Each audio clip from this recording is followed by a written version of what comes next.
I now move on to heresies concerning Jesus Christ as they came throughout church history. And this overlaps with our discussion of the Trinity that we had in an earlier lecture, but repetition is a key to learning, so we will repeat some things.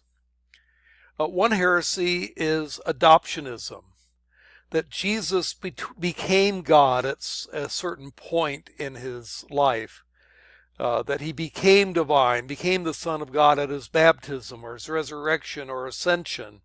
And this is a view which came up in Spain in the 8th century in a fully developed form.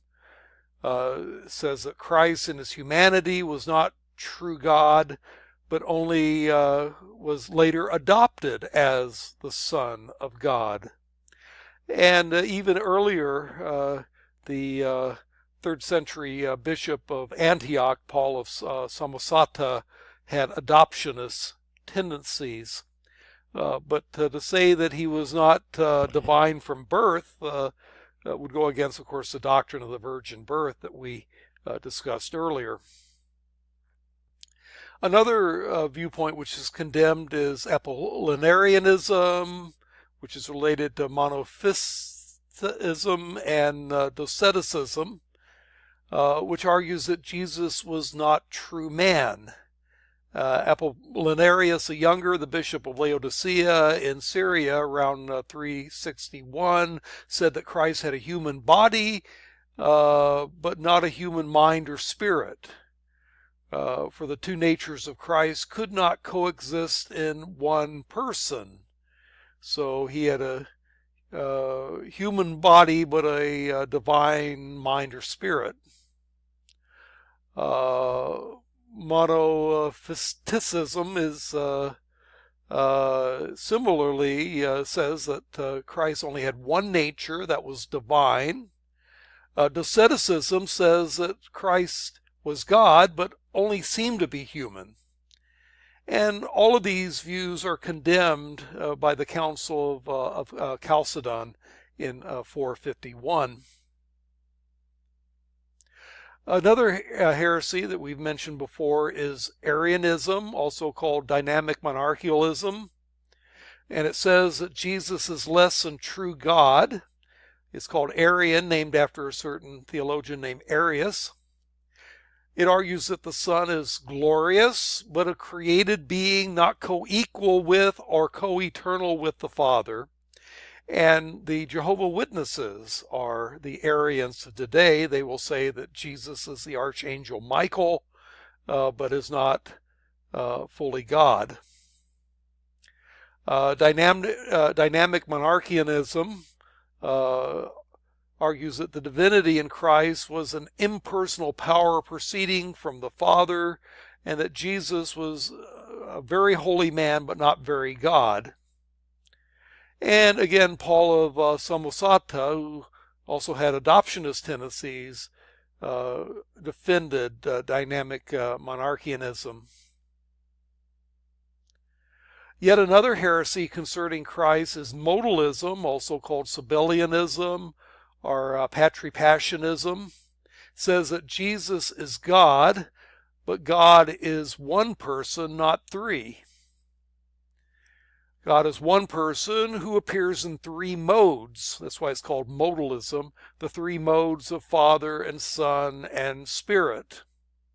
And it was taught by a certain Sabellius, who flourished in the 200s of the Christian era. He denied the Trinitarian doctrine, which says that the Father is not the Son, and the Son is not the Spirit, and the Spirit is not the Father. He would say that the Son and the Father and the Spirit are all the same person, just manifesting themselves in different ways. And this is thus called patripassionism, because the passion or suffering of Christ would then be the passion or suffering of the patri, or the Father. So the Father died on the cross, as it were. And the proponents of this heresy today is Jesus only or oneness Pentecostalism. That would include the United Pentecostal Church International.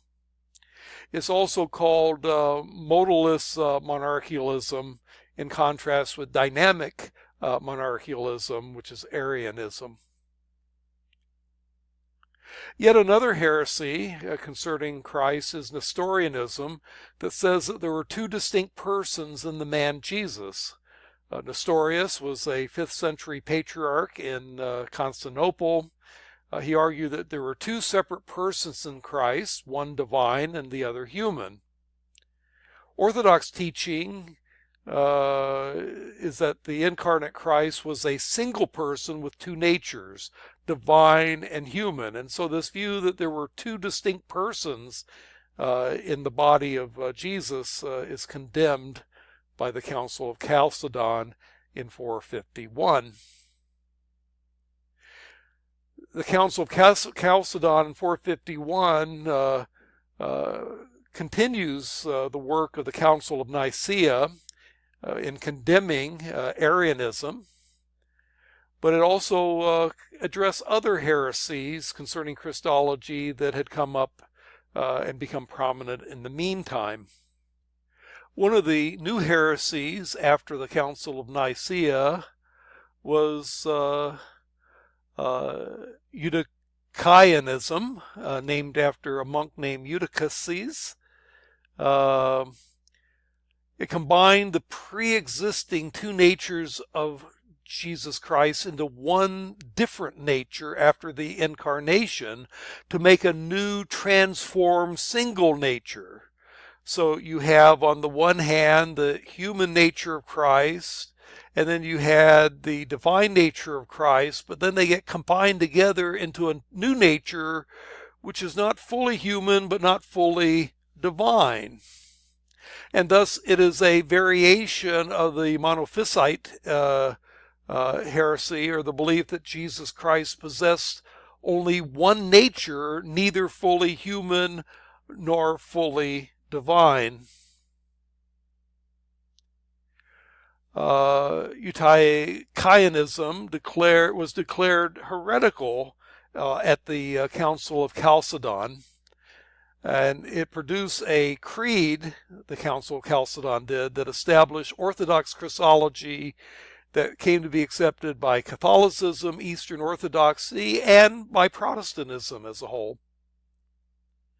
The creed is as follows: following the Holy Fathers, we all with one accord teach men to acknowledge one and the same Son, our Lord Jesus Christ, at once complete in divinity and complete in manhood, truly God and truly man, consisting also of a rational soul and body, of one substance with the Father as regard his Godhead, and at the same time of one substance with us as regard to his manhood, like us in all respects apart from sin, as regards his Godhead begotten of the Father before the ages, and yet as regards his manhood begotten or born for us men and for our salvation of Mary, the Virgin, the God-bearer, one and the same Christ, Son, Lord, only begotten, recognized in two natures without confusion,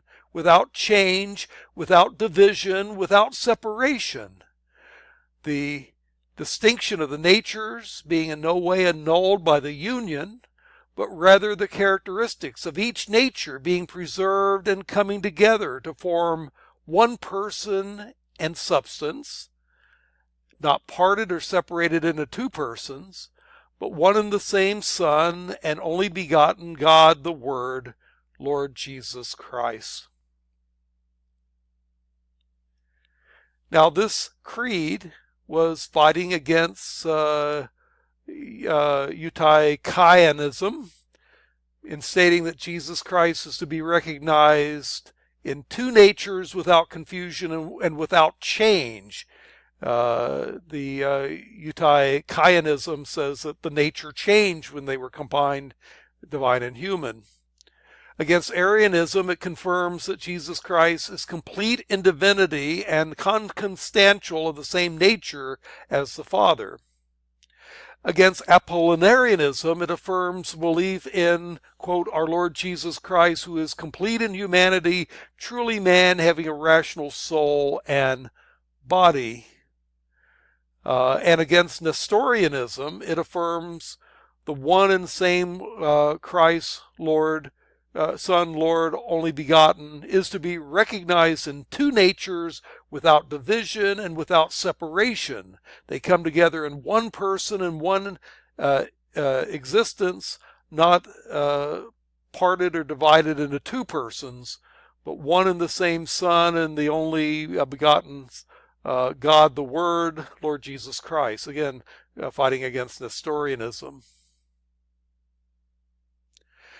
Again, Chalcedon has been highly influential, accepted by Catholicism, Eastern Orthodoxy, and generally by Protestants. Now, Chalcedon was rejected by so-called Oriental Orthodox churches in Africa and Asia, who came to be labeled Monophysites in the West. Although they reject this label themselves, they call themselves Miaphysites, one-person nature, as opposed to Nestorianism's two views.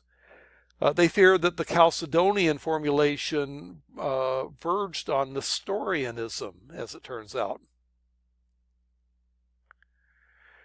The churches that are Monophysite or Miaphysite are the Armenian Apostolic Church, the Coptic Orthodox Church of Alexandria, the Ethiopian Orthodox Church, the Tewahedo Church, the Syrian Orthodox Patriarch of Antioch, the Malankara Syrian Orthodox Church, and the Eritrean Orthodox Tewahedo Church. Now, in 1984, under Pope John Paul II, there were an attempt at reconciliation between Roman Catholicism and the Oriental Orthodox churches. John Paul met with the Syriac Patriarch Mar Ignatius Zaka I of the Oriental Orthodox Communion. And they agreed on a statement that opened the door to reconciliation between the two groups. That joint statement is as follows. It came out in 1984. The confusions and schisms that occurred between their churches in the later centuries, they realize today in no way affect or touch the substance of their faith, since those arose only because of differences in terminology and culture and in various formulae adopted by different theological schools express the same matter. Accordingly, we find today no real basis for the sad divisions and schisms that subsequently arose between us concerning the doctrine of incarnation. In words and life, we confess the true doctrine concerning Christ our Lord, notwithstanding the differences in interpretation of such a doctrine which arose at the time of the Council of Chalcedon. Well, this is our discussion of the deity and the humanity of Jesus Christ, and some of the ways in church history where this has been debated and hammered out.